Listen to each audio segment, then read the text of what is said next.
Mă mai lași mult singur? Dacă mă mai lași mult singur, eu ce-ți fac la mână?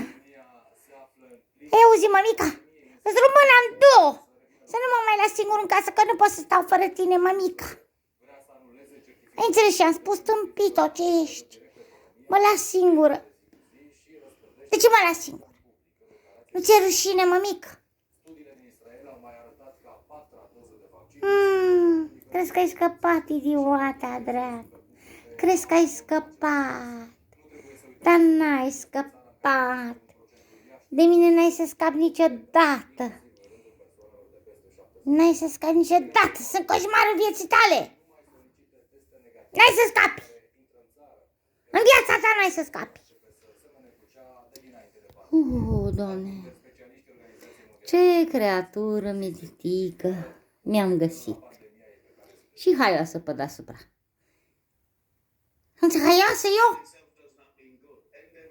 Sunt mătănel. Și sunt nebun. Și te iubesc.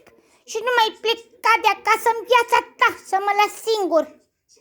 Tâmpito care e să nu mai mă las singur în viața ta. Că-ți rup mâna în două. Ai înțeles ce spun? Da, bebițu, gata, mama te iubește, nu te lasă singur, nu te lasă. Ba da! Uite ce-ți fac. Uite ce-ți fac, mama mică. Te mușc pentru că m-ai lăsat singur în căsuță. Să nu mai faci asta în viața ta, mămica mea. Bine, te iubesc, nu te mai las singur, da?